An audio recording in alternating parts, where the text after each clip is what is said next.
S6 news. నేను సుధా. బులెటిన్ల ముందుగా headlines. Guntur జిల్లా గోకుల క్షేత్రంలో నిర్వహించిన అనంత శేష స్థాపన కార్యక్రమంలో సీఎం చంద్రబాబు.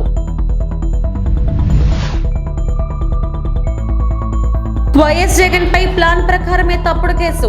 మాజీ additional advocate general Ponnavolu Sudhakar.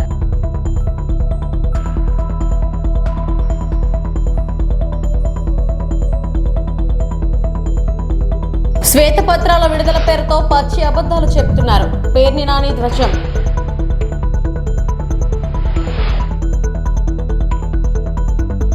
మంచి చేయాలనుకునే వారికి ఇక స్పీడ్ బ్రేకర్లు ఉండవని సీఎం చంద్రబాబు తెలిపారు. గుంటూరు జిల్లా కోలనకొండలోని హరే కృష్ణ గోకుల క్షేత్రంలో నిర్వహించిన అనంత శేష స్థాపన కార్యక్రమంలో ఆయన పాల్గొన్నారు. వెంకటేశ్వర ఆలయ నిర్మాణంలో భాగంగా ఇక్కడ అనంత శేష స్థాపన చేశారు. ఈ సందర్భంగా చంద్రబాబు మాట్లాడుతూ మంచి చేసే వారందరికీ ఆంధ్రప్రదేశ్ చిరునామాగా ఉంటుంది. మంచి చేసే వారంతా ఏపీలో ఇక ముందుకు రావాలి. అక్షయపాత్ర స్ఫూర్తితో అతి త్వరలో అన్న క్యాంటీన్లు పునః ప్రారంభిస్తాం. హరే కృష్ణ సంస్థ దైవ సేవతో పాటు మానవ సేవను సమానంగా చేస్తుంది. ఆధ్యాత్మికత ద్వారా వచ్చే మానసిక ఆనందం లేకపోతే ముందుకెళ్లలేం. దైవత్వాన్ని అందరిలో పెంపొందించేలా అక్షయపాత్ర అంతర్జాతీయ అధ్యక్షుడు మాధు పండిత్ కృషి చేస్తున్నారు. 50 మంది ఐఐటి పట్టభద్రులు సేవా కార్యక్రమంలో పాల్గొనడం అభినందనీయం. ఆధునిక సాంకేతికతను అందిపుచ్చుకుంటూనే ఆధ్యాత్మిక సేవలను కొనసాగించాలి. వెంకటేశ్వర స్వామి దయతోనే బాంబు పేలుల నుంచి బయటపడ్డా. ప్రపంచానికి సేవలందించే అవకాశం కోసమే నాకు తిరిగి ప్రాణభిక్ష పెట్టారు. పేదరికం లేని సమాజ నిర్మాణమే అందరి నినాదం కావాలి. అక్షయపాత్ర ద్వారా ప్రతిరోజు 22 లక్షల మందికి భోజనం పెడుతున్నారు. అన్నా క్యాంటీన్లను చిన్న ఫిర్యాదు లేకుండా అక్షయపాత్ర నిర్వహించింది అని చంద్రబాబు తెలిపారు. నేను ఎప్పుడు వెంకటేశ్వర స్వామి మా ఇంటి కులదైవం.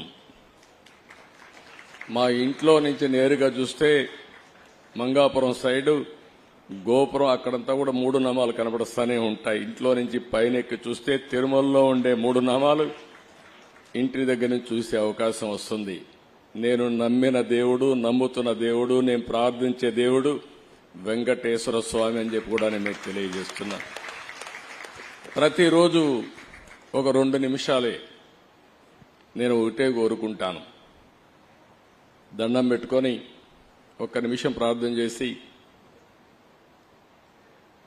ఇప్పుడు ఒకసారి చూస్తే నాకు ప్రాణ భిక్ష పెట్టింది కూడా వెంకటేశ్వర స్వామి.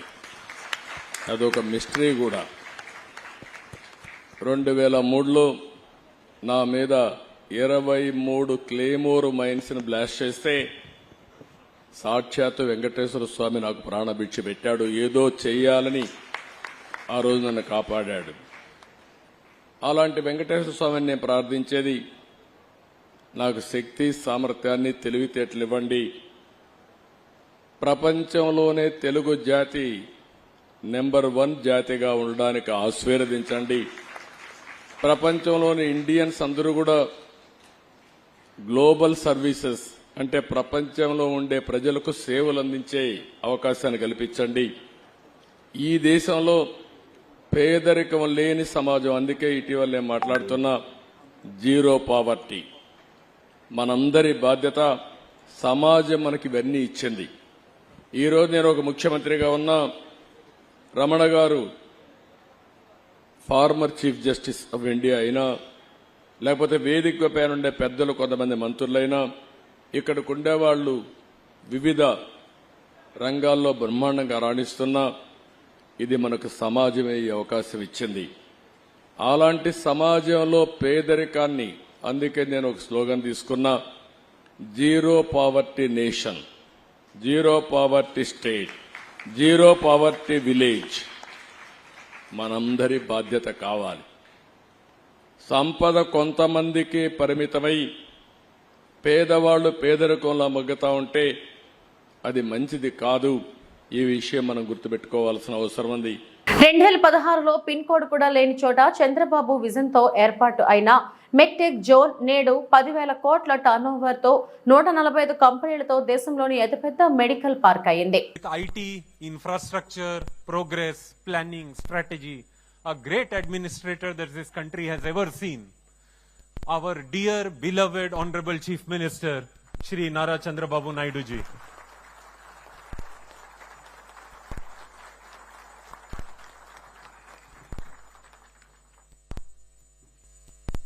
Sir, somebody told me yesterday that your 2.5 hours today here is for 25 years of this organization in future. That is the value of your time that you are giving us. This 2.5 hours for us will write our destiny for 25 years. People in this gathering represent 25,000 crore of Indian medical device industry and scientists of AMTZ who have made this zone a reality. Not many of them know, sir. You appointed me on the runway inside your aircraft. Our friend and colleague Pradyumna ji was there on that day. When I mentioned to you about this project, you said it is your idea. You come from Delhi and implement it. The district administration followed your instruction and gave land. 2016, you laid the foundation. When there was no phone signal, PIN code, our letters from Government of India wouldn't come because this place didn't have a PIN code. Now we are a city in ourselves. And in this journey, from 10,000 rupees, we have become 10,000 crore. Today, this is world's largest medical technology park with 145 companies, 6,000 people, and a lifesaver in COVID for the country. Sir, I want to show you a small video of 3 minutes of your work. మాజీ CM YS Jaganmohan రెడ్డిపై ఒక plan ప్రకారమే తప్పుడు case నమోదు చేశారని, దీని వెనుక పెద్ద కుట్రే ఉందని మాజీ additional advocate general Ponnavolu Sudhakar మండిపడ్డారు. రఘురామరాజు ఆరోపణలపై కేసును పోలీసులు స్వీకరించిన పరిణామాలపై పొన్నవోలు తాడేపల్లిలో మీడియాతో మాట్లాడారు. మాజీ సీఎం వైఎస్ జగన్ తో పాటు మరికొందరు అధికారులపై టీడీపీ ప్రభుత్వం తప్పుడు కేసులు పెట్టింది. కేవలం దురుద్దేశంతో, రాజకీయ కక్షతోనే ఈ కేసు పెట్టారు. వ్యక్తిగత ద్వేషంతోనే రఘురామకృష్ణంరాజు ఈ పని చేశారు. అరెస్టు చేశాక తనని కస్టడీలోకి వేధించినట్లు ఆయన ఫిర్యాదు చేశారు. కానీ ఆయన్ను అరెస్టు చేసిన విషయంలో ఎలాంటి తప్పు జరగలేదు. తనపై మాస్క్ పెట్టుకున్న గుర్తు తెలియని వ్యక్తులు దాడి చేసినట్లు రఘురామ మెజిస్ట్రేట్ కు ఇచ్చిన వాగ్మూలంలో స్వయంగా చెప్పారు. ఇప్పుడేమో కేసులో ఏకంగా మాజీ సీఎం జగన్ పేరు రాశారు. కేవలం జగన్ పై రఘురామ ద్వేషం పెంచుకొని 3 ఏళ్ల తర్వాత ఈ కేసు పెట్టారు. అధికారులు పివి సునీల్, సీతారాంజనేయులు తనపై దాడి చేస్తే అప్పట్లోనే కోర్టులో ఎందుకు చెప్పలేదు? డాక్టర్లు కూడా రఘురామ ఒంటిపై కొట్టిన గాయాలు లేవని చెప్పారు. అయినా సరే అత్యంత దారుణంగా ఇప్పుడు తప్పుడు కేసు పెట్టారు. రఘురామ జూన్ 11వ తేదీన ఫిర్యాదు చేస్తే 10వ తేదీనే పోలీసులు ఎలా లీగల్ ఒపీనియన్ కి రాశారు? ఒక ప్లాన్ ప్రకారం తప్పుడు కేసు నమోదు చేయడానికి చేసిన కుట్ర అనటానికి ఇంకేం నిదర్శనం కావాలి అని పొన్నవోలు ప్రశ్నించారు. లీగల్ ఒపీనియన్ పంపిస్తారు. వారు 11 లీగల్ ఒపీనియన్ తిరిగి పంపించేస్తారు. వారే సెక్షన్ వేసి ఈ సెక్షన్ కింద రిజిస్టర్ చేసి జగన్మోహన్ రెడ్డి మీద రిజిస్టర్ చేసి అందరు ముద్దాయిల మీద చేసేయండి, 307 పెట్టండి, చాలా అఫెన్సెస్ పెడతాడు. కానీ ఒక విచిత్రం, మా లెవెల్ మారుస్తారేమో డేట్స్ నాకు తెలియదు కానీ, బట్ రికార్డ్ ఈస్ దేర్. నీకు వచ్చింది రిపోర్ట్ 11వ తేదీ, చాలా ఇంపార్టెంట్. అప్పుడు దాకా నీకు రిపోర్ట్ రాలేదు కదా. లీగల్ ఒపీనియన్కి ఎప్పుడు రాసి ఉండాలి? నువ్వు 11 రాసి ఉండాలి, లేకపోతే 12 రాసి ఉండాలి. అవునా కాదా? Common sense. 10వ తేదీ లీగల్ ఒపీనియన్ రాసి ఉన్నాడు ఈయన, డైరెక్టర్ ఆఫ్ ప్రాసిక్యూషన్. అంటే బిడ్డ పుట్టక ముందే. ఎంత మ్యానిపులేటెడ్ కేసు అంటే ఇది. నీకు అసలు రిపోర్ట్ వచ్చిందే 11/6 కదా, 11/6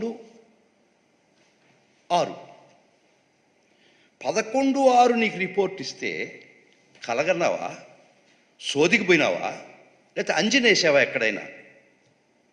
10వ తేదీ నువ్వు లీగల్ ఒపీనియన్ రాస్తావా? నీకు రిపోర్ట్ రాకముందే నువ్వు లీగల్ ఒపీనియన్ రాసి ఉంటావా? ఇంతకన్నా మ్యానిపులేటెడ్ కేసుకి ఏం బయట పెడతావు ఈ స్టేజ్లో? నువ్వు ఎప్పుడు రాసి ఉండాలి లీగల్ ఒపీనియన్కి? అది నిజం అయితే, అదే కరెక్ట్ అయితే, అదే సత్యం అయితే 11 రాసి ఉండాలి. అంటే నీకు రిపోర్ట్ వచ్చిన తర్వాత దాని మీద legal opinion రాయాలా?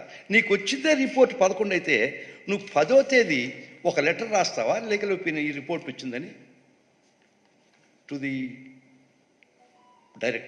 Deputy director of ప్రాసిక్యూషన్కి? సో ఈ ఒక్క విషయం చాలదా? అనకాపల్లి జిల్లా నర్సీపట్నం మాకవరపాలెం మండలం రాచపల్లి శివారు ఎర్రకన్నపాలెంలో వేటగాళ్లు కడుజును వధించారు. వీటి మాంసం అమ్మకాలపై సమాచారం రావడంతో అటవీ అధికారులు దాడులు చేసి వేటగాళ్లను పట్టుకున్నారు. అదేవిధంగా సుమారు 30 కిలోల వరకు మాంసం స్వాధీనం చేసుకున్నట్లు అటవీ శాఖ రేంజర్ లక్ష్మీ నర్సు తెలియజేశారు. ఈ ఘటనపై ఇప్పటికే కేసు నమోదు చేసిన అటవీ శాఖ అధికారులు ఎర్రకన్నపాలెంకు చెందిన అడిగర్ల రాంబాబు, కొల్లి నూకరాజు, కొల్లి రామారావులను అదుపులోకి తీసుకున్నారు. మరో ముగ్గురు పరారీలో ఉన్నారు. దీనిపై దర్యాప్తు సాగుతుంది. రాత్రి సుమారు 9 గంటలకు మా ఉన్నతాధికారుల నుంచి సమాచారం మేరకు మేము మాకవరపాలెం మండలం ఎర్రకన్నపాలెం గ్రామంలో వేట జరుగుతుందని తెలుసుకొని అక్కడికి నేను నా టీం అంతా అక్కడికి వెళ్ళడం జరిగింది. రాత్రి అంతా అక్కడ చెక్ చేసాం. తెల్లవారుజామున ఒక 3 వ్యక్తులు మాంసంతో రెడ్ హ్యాండెడ్గా పట్టుబడ్డారు. వాళ్ళకి విచారించగా వాళ్ళు ఒక 3 పేర్లు చెప్పారు. వాళ్ళ కోసం గాలింపు చర్యలు చేపడుతున్నాం.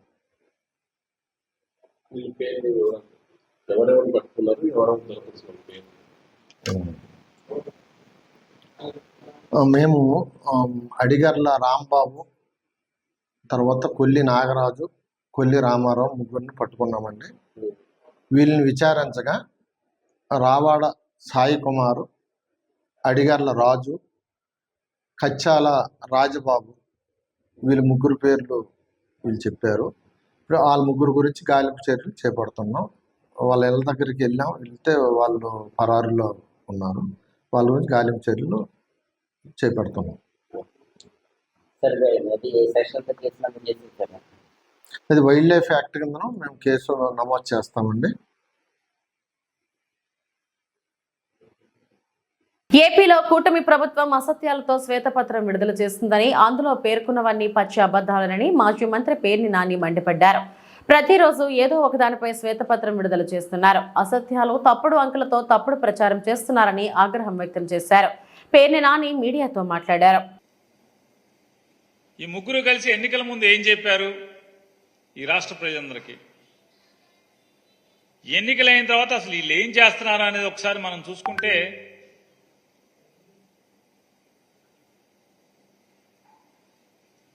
రోజుకొక శ్వేతపత్రం విడుదల చేస్తూ ఆ విడుదల సమయంలో అన్ని తప్పుడు అంకెలు,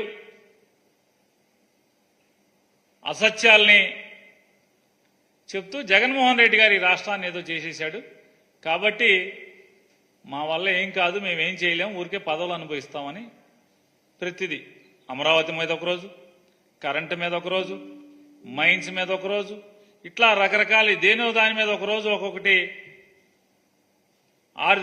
రేపో ఎల్లుండో ఆర్థిక వ్యవస్థ మీద ఇస్తారంట. ఏది చేసినా ఏముంది? కేంద్ర ప్రభుత్వం చెప్తుంది, ఆంధ్రప్రదేశ్ రాష్ట్రం వీళ్ళ కూటమిలో ఉన్నటువంటి కూటమి బాస్ ఢిల్లీలో వాళ్ళ ప్రభుత్వమే చెప్తుంది 4 లక్షల పైచిలకు 4 లక్షల కోట్లు ఎంత అప్పు చేశారు ఆంధ్రప్రదేశ్ రాష్ట్రం ఇప్పటికని చెప్తుంది. చంద్రబాబు నాయుడు గారు మాకు ఇచ్చేప్పటికి 2 లక్షల చిల్లర కోట్లు అని చెప్పని జగన్మోహన్ రెడ్డి గారే చెప్పాడు. ఇందులో దాచిందేముంది? నోటికి వచ్చినట్టు 10 లక్షల కోట్లు, 15 లక్షల కోట్లు, 20 లక్షల కోట్లు ఈ రాష్ట్రానికి అప్పు అయిపోయిందని చెప్పని, శ్రీలంక అయిపోయిందని చెప్పని తప్పుడు ప్రచారాలు చేసి, సరే చాలా మంది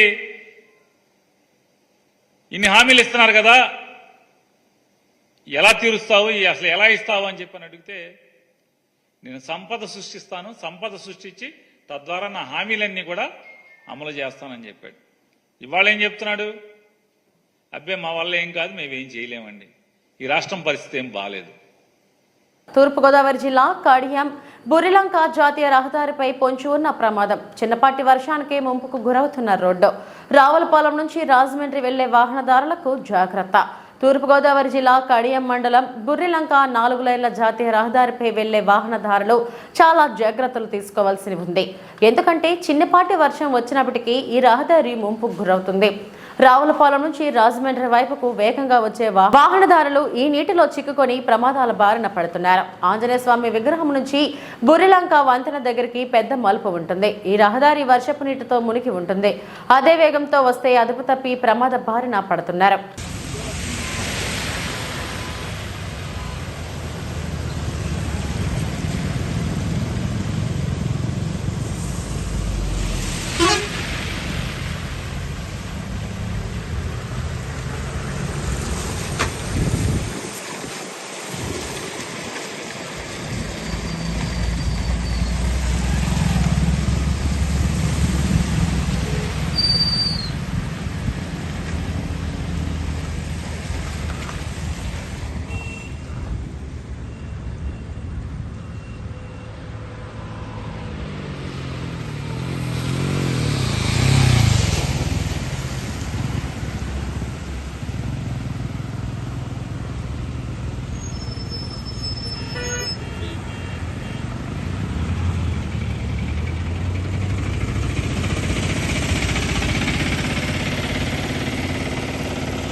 జగ్గపేట పట్టణంలోని శ్రీ రుక్మిణి సత్యభామ సమేత శ్రీ సంతాన వేణుగోపాల స్వామి ఆలయ ప్రాంగణంలో ఉన్న శ్రీ అభయాంజనేయ స్వామి వారికి శనివారం ఉదయం ఆలయ అర్చకులు శ్రీరంగం శ్రీ నివాసాచార్యులు పవనాచార్యులు స్వామివారికి పంచామృతాభిషేకం, సింధూర పూజ, 158 వడమాల సమర్పించి తమలపాకులు, అర్చన, ధూపదీప నైవేద్యాలు సమర్పించారు.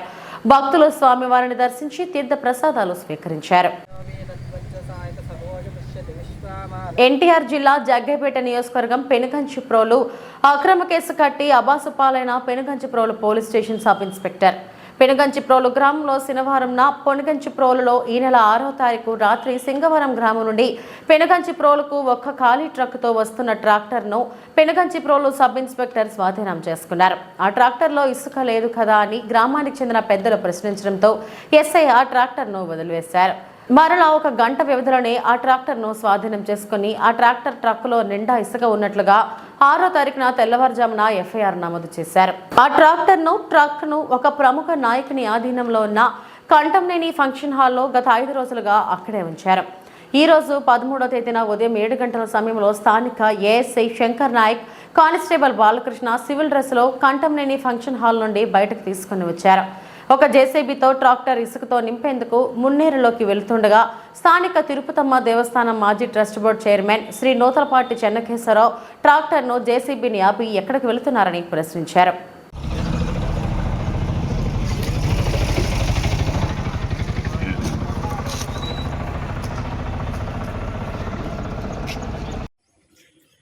నేను ట్రాక్టర్ డ్రైవర్, నా ట్రాక్టర్కి కేసు కట్టిన విషయం నాకు తెలియదు. నన్ను ఫోన్ చేసి రమ్మంటే వచ్చా, ఇసుక పోసుకొని రాదంగా. నేను ఇప్పుడే వచ్చా, కేసు ఎప్పుడు కట్టారు నాకు తెలియదు. పెనుగంచిప్రోలు గ్రామవాసిని. గత 6వ తారీఖు రాత్రి ట్రాక్టర్ ఆఫ్ చేసినప్పుడు ఎంటీ ట్రాక్టర్ కదా వదిలిపెట్టమంటే వదిలేస్తానని అన్నారు. నేను ఒక రైతు పక్షంగా రైతు మనిషిగా నేను అడిగాను. తర్వాత 6వ తారీఖు తెల్లవారుజామున 5 గంటలకి ఎంటీ బండిని లోడు బండిగా కేసు నమోదు చేయడం జరిగింది. నిన్న ఆ రైతులు నా దగ్గరకు వచ్చి చెన్నకేశ్వర గారు మీరు పెద్ద మనిషి అని నమ్మి నీ దగ్గరకు వస్తే మాకు ఈ విధంగా అన్యాయం జరిగిందని అన్నారు. సరే ఏంటని చెప్పి నేను ఏఎస్ఐ గారికి తెలుసుకుంటే నేను నీతో మాట్లాడతలే బాగుంది. తారీఖు నాడు సింగవరం గ్రామ పరిధిలో బొత్సవాయి మండల పరిధిలో ఒక ట్రాక్టర్ని ఖాళీ ట్రాక్టర్ని పెనుగంచిప్రోలు పోలీసు వారు స్వాధీనం చేసుకొని ఆ ట్రాక్టర్లో ఇసుక ఇచ్చేటువంటి వ్యక్తులు కూడా కింద పడిపోయి కాలు జారిపోయేటువంటి పరిస్థితి ఉంది. మరి దీన్ని ఎస్ఐ గారు పట్టుకోరా అక్రమ మైనింగ్ని? దీనికి ఏమైనా పర్మిషన్లు ఉన్నాయా? మరి ఎందుకు ఒక్క ట్రాక్టర్ని కూడా ఎస్ఐ గారు ఆపరు? మరి ఏం జరుగుతుంది? దయచేసి మరి ఇప్పుడు ఈ ఖాళీ ట్రాక్టర్ని మీ అందరి సమక్షంలోనే మరి చూడండి. మీరు కూడా మరి కేశవ గారు ఓ పెద్ద మనిషిగా ప్రశ్నించడం తప్ప. మరి ప్రశ్నిస్తే ఇలా కేసులు పెడతానే ఉంటారా? అసలు ఎందుకు ఇలా జరుగుతుందో దయచేసి. మరి కొంతమంది పాత్రికేయ మిత్రులు కూడా ఉన్నారు, ఫోన్ చేసినా వారు రావటం లేదు, వారు కూడా ఏకపక్షంగానే ఉంటున్నారు. మరి వారు ఎందుకు అలా ఉంటున్నారో కూడా వారిని వారే ప్రశ్నించుకోవాలి. వచ్చినటువంటి మీకు ధన్యవాదాలు తెలియజేస్తున్నాను. ప్రజాస్వామ్యాన్ని కాపాడండి, నియంతృత్వానికి అడ్డుకట్ట వేయండి, అక్రమాలకు అడ్డుకట్ట వేయండి. ఇటువంటి తప్పుడు కేసులు పెట్టకుండా ఉండేదానికోసం ఉన్నతాధికారులు స్పందించండి. మాకు పోలీసు వ్యవస్థ మీద గౌరవం ఉంది, రాజ్యాంగం మీద నమ్మకం ఉంది. మరి ఈ ప్రభుత్వం కూడా ఇటువంటి చట్ట వ్యతిరేక పనులు చేసేటువంటి మరి అధికారుల మీద చర్య తీసుకోవాలని చెప్పేసి ఈ సందర్భంగా నేను డిమాండ్ చేస్తున్నాను. ఈరోజు మేము మా నిరసనని మీడియా ముందు వ్యక్తపరుస్తున్నాం.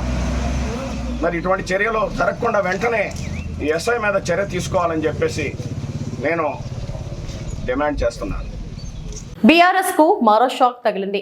ఆ పార్టీ శేర్లింగంపల్లి ఎమ్మెల్యే అరకపూడి గాంధీ కాంగ్రెస్ లో జాయిన్ అయ్యారు. సీఎం రేవంత్ రెడ్డి ఆయనకు కండువా కప్పి పార్టీలోకి ఆహ్వానించారు. ఆయనతో పాటు పలువురు కార్పొరేటర్లు, స్థానిక నాయకులు, అనుచరులు కాంగ్రెస్ లో చేరారు. సీఎం రేవంత్ రెడ్డి తనకు పాత మిత్రుడే అన్నారు ఎమ్మెల్యే అరకపూడి గాంధీ. ముఖ్యమంత్రి స్వయంగా తనను కాంగ్రెస్ లోకి ఆహ్వానించినట్టు చెప్పుకొచ్చారు. అన్ని ఆలోచించిన తర్వాత కార్యకర్తలు శ్రేయభిలాషుల సూచన మేరకు కాంగ్రెస్ లో చేరినట్లు తెలిపారు అరకపూడి. 10 సంవత్సరాలు కూడా మేము నువ్వు ఏ పార్టీ అని చెప్పి ఎవరిని కూడా అడగకుండా గౌరవంగా అభివృద్ధి ధ్యేయంగా ముందుకు పోయాం. ఈ పరిస్థితుల్లో మేము ఒక 6 నెలలు 7 నెలలకు ₹1 పని చేసినటువంటి సందర్భం లేదు. ముఖ్యమంత్రి గారు మా పాత మిత్రుడు, శ్రేయోభిలాషి, సహచర శాసనసభ్యుడు వారి వెంట నడిచినటువంటి సందర్భాలు మాకు ఎక్కువ. అనుకోకుండా కలవటం, మరి కష్టకాలంలో ఉన్నప్పుడు అన్న కలిసి తిరిగాం. ఇప్పుడు నేను ముఖ్యమంత్రి అయ్యా, వచ్చి చక్కగా పనులు చేసుకో, ఎక్కడా నేను ఇబ్బంది పెట్టను, మీ గౌరవం అభివృద్ధి ఇచ్చే బాధ్యత నాది అని చెప్పి ముఖ్యమంత్రి గారు చెప్పటం. మరి ప్రస్తుత పరిస్థితుల్లో అప్పుడు కూడా నేను కమిట్మెంట్ ఇవ్వకుండా నిన్నటి వరకు కూడా నన్ను నమ్ముకున్నటువంటి సహచర నాయకులు, మిత్రులు, శ్రేయోభిలాషులు అందరి అభిప్రాయాలు తీసుకొని నిన్న మధ్యాహ్నమే నేను వస్తున్నానని చెప్పి చెప్పడం జరిగింది. ప్రధాని శ్రీ నరేంద్ర మోడీ నేతృత్వంలోని బీజేపీకి మద్దతుగా ఉంటున్న తెలంగాణ ప్రజలకు నేను అభినందనలు తెలియజేస్తున్నాను. తెలంగాణలో ఉన్న 17 లోక్సభ స్థానాల్లో 8 స్థానాలు నరేంద్ర మోడీకి మూడోసారి ప్రధాని చేయడానికి ఇచ్చారు. తెలంగాణ, ఆంధ్రప్రదేశ్, ఒడిశా ప్రజలు నరేంద్ర మోడీకి అండగా నిలిచారు. ఇందుకు నిరంతరం కృషి చేసిన బీజేపీ కార్యకర్తలకు, మద్దతుగా నిలిచిన ప్రజలకు ధన్యవాదాలు. నేను చెప్పిన మాటలను గుర్తుంచుకోండి. తెలంగాణలో రాబోయే 2028 అసెంబ్లీ ఎన్నికల్లో భారతీయ జనతా పార్టీ అధికారంలోకి వస్తే వేదికపై కూర్చున్న వారిలో ఎవరైనా లేదా పోస్టర్లు అంటించే కార్యకర్త కూడా నూతన ముఖ్యమంత్రి అవ్వచ్చు అని శ్రీ ధర్మేంద్ర ప్రధాన్ తెలియజేశారు. I must congratulate all the voters of Telangana due to continuous support to Bharatiya Janata Party government led by Honorable Prime Minister Narendra Modi. आज अगर तेलंगाना 17 में से 17 में से 8 सीट, मित्रों लोकसभा में 8 सीट लेके लोग प्रधानमंत्री बनने का सपना देखते हैं, और इस तेलंगाना में आप लोगों की मेहनत से आज 8 लोकसभा सीट नरेंद्र मोदी जी को तीसरी बार प्रधानमंत्री बनाने के लिए आपने दिया. और ये जर्नी कैसे हुई है? मैं उड़ीसा से आता हूँ और आप और हमारी तो संबंध बहुत पुरानी है. इस बार मोदी जी की सरकार को और थोड़ा गहराई से कहें, उड़िया और तेलुगु लोगों ने ही बनाई है. अगर आंध्र, तेलंगाना और उड़ीसा के नंबर गिनाए तो मोदी जी को सबसे योगदान कोई दिया तो ये नया इलाका दिया. तेलंगाना दिया, आंध्र दिया और उड़ीसा दिया. मैं भारतीय जनता पार्टी की ओर से सभी इलाका की वोटर्स को, नागरिकों को, सभी कार्यकर्ताओं को धन्यवाद देता हूं. 2019 में 19% वोट पाए थे. 2018 की विधानसभा में हम सिर्फ 7% वोट पाए थे. जब 2023 में विधानसभा चुनाव हुआ तब हमारी वोट यहाँ बढ़ के 14% हुआ. किसी को तब कल्पना नहीं थी जब लोकसभा चुनाव आएगी, राजनीति की घड़ी इतने तेजी से आगे जाएगा. आज हमारे पास आपकी मेहनत से 35% वोट है और हम 46 विधानसभा में 46 असेंबली सेगमेंट में भारतीय जनता पार्टी जीता है.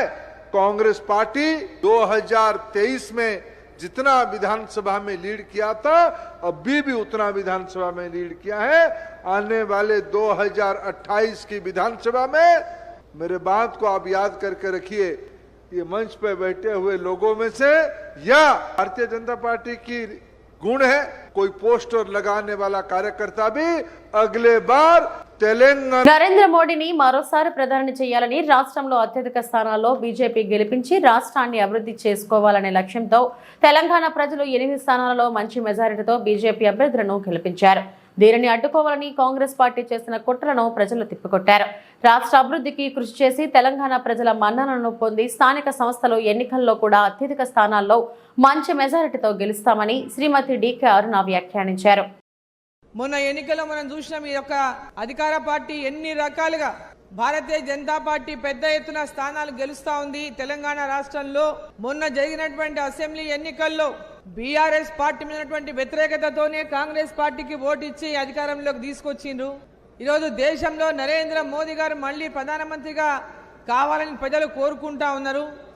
తెలంగాణ వ్యాప్తంగా కూడా నరేంద్ర మోదీ గారి నాయకత్వంలో భారతీయ జనతా పార్టీని అత్యధిక స్థానాల్లో గెలిపించడానికి ప్రజలు సిద్ధంగా ఉన్నారని అనేక సర్వేలు తెలిపినటువంటి నేపథ్యంలో కాంగ్రెస్ పార్టీ చివరికి ఓటమి భయంతో ఆ 8 స్థానాలు కూడా రావనేటటువంటి నమ్మకం, 3-4 స్థానాల కంటే ఎక్కువ గెలవదు అని అన్ని సర్వేలు చెప్పినటువంటి నేపథ్యంలో ఏ విధంగానైనా ఈ యొక్క గెలుపును అడ్డుకోవాలని అనేక రకమైనటువంటి కుట్రలు పన్నింది కాంగ్రెస్ పార్టీ. 400 స్థానాలు గెలిస్తే బీజేపీ రిజర్వేషన్ ఎత్తేస్తున్నటువంటి దుష్ప్రచారం చేసిండు. మహబూబ్ నగర్ లో దాదాపు 10 నుంచి 11 సార్లు పర్యటించండి ప్రతి నియోజకవర్గంలో కూడా. ఓడిపోతే నాకు ముఖ్యమంత్రిగా అవమానమైనటువంటి ప్రచారం కూడా చేసుకున్నారు. అనేక రకాలుగా ఒక పార్లమెంటు స్థానంలో ప్రచారానికి వెళ్ళినప్పుడు అక్కడ ఉన్నటువంటి దేవుళ్ళ మీద కూడా అబద్ధ ప్రమాణాలు చేసిండు. చెయ్యని పనులన్నీ చేసుకున్నామని చెప్పిండు. అనేక రకాలుగా భారతీయ జనతా పార్టీ మీద అపనమ్మకాన్ని సృష్టించే ప్రయత్నం చేసిండు. కేంద్రం నిధులు ఇస్తలేదను, మన నిర్లక్ష్యం చేస్తుందని, తెలంగాణను పక్కన పడేసిందని అనేక రకాలుగా బీఆర్ఎస్ పార్టీ నాయకుడు ఆనాడు ఏ విధంగా మాట్లాడిండో అదే రకమైనటువంటి భాషతో ఆయనకు ఏమాత్రం కూడా తీసిపోకుండా రేవంత్ రెడ్డి కూడా మాట్లాడిండు. ఎన్ని రకాలుగా తెలంగాణ ప్రజల్ని పార్లమెంటు స్థానాలను అత్యధికంగా గెలవనీయకుండా అడ్డుకోవాలని ప్రయత్నం చేసినా తెలంగాణ ప్రజలంతా కూడా నరేంద్ర మోదీ గారు మళ్ళీ ప్రధానమంత్రి కావాలి, తెలంగాణ నుంచి అత్యధిక స్థానాలు ఇవ్వాలి, తెలంగాణను అభివృద్ధి చేసుకునేటటువంటి. అనకాపల్లి జిల్లా బుచ్చేపేట మండలం వడ్డాది జిల్లా పరిషత్ ఉన్నత పాఠశాలలో 6 విద్యార్థినులకు తీవ్ర అస్వస్థత. చోడవరం ప్రభుత్వ సిహెచ్సికి తరలింపు. 6 విద్యార్థినులు 10వ తరగతి చదువుతున్న ఒకే సెక్షన్ చెందినవారు. సైన్స్ క్లాస్ జరుగుతుండగా క్లాసులో ఒక అమ్మాయి సడన్ గా పడిపోవడంతో తోటి విద్యార్థులు కూడా ఒకరిని చూసి ఒకరు పడిపోయారు. అనంతరం ప్రభుత్వాసుపత్రికి తరలించారు. చోడవరం ప్రభుత్వ ఆసుపత్రికి చేరుకున్న పిల్లల తల్లిదండ్రులు అయోమయ స్థితిలో తల్లిదండ్రులున్నారు. B Ashwini, V Vedadivya, Lohitha Lakshmi, B Sushmitha, B Bhargavi, K Sunitha Chodavaram ప్రభుత్వ ఆసుపత్రిలో చికిత్స పొందుతున్నవారు.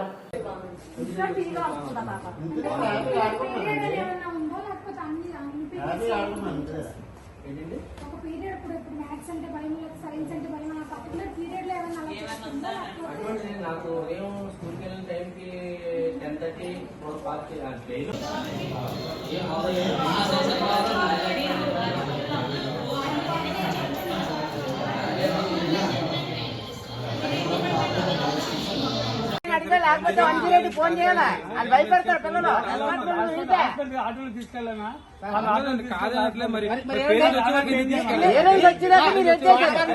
చోడవరం నుంచి వచ్చి నేను స్కూల్కి వచ్చి అప్పుడు ఆటోలు తీసుకొచ్చాను అతను. అది స్టాండ్ లేదు, మళ్ళీ జంక్షన్కి వెళ్ళి తన బద్దమాలు తీసుకొచ్చాను అతను ఆటో డ్రైవర్ని. వాళ్ళు అడిగితే చెప్తున్నారు సార్ తీసుకెళ్తే మాకు అప్పుడు బాగున్నది, కొద్దిగా నీరసంగా ఉన్నది, బాగున్నది అని చెప్తున్నారు. ఏది బాగుంది గురు, ఏ బాగున్నా బాగోపోయినా తీసుకెళ్ళాలి. ఆ తర్వాత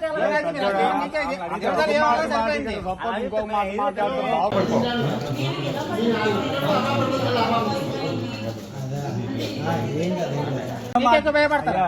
మీరు అలా మాట్లాడుతుంది ఏం చెప్పాను. వాళ్ళ దగ్గరికి వెళ్ళి వాళ్ళ రెస్పాన్స్ గా మేము ఉన్నామా లేదా, వాళ్ళు రమ్మన్నామా లేదా అడగండి పిల్లలు. రమ్మంటే రాకపోతే మేమేం చేస్తాం? మాకంటే మీకు ఎక్కువ భయపడతారు. లేదు సార్, 108 ఎందుకు లేకపోవాలి? గవర్నమెంట్ ఎంప్లాయీ మీరే తెప్పించుకోలేకపోతే సాధారణ సంవత్సరం చూసారు కదా దాంట్లో పరిస్థితి రెస్పాన్స్ మీదే కదా. మీరు అన్న 108 తిప్పింది రాబండి గవర్నమెంట్ అధికారులు మీరు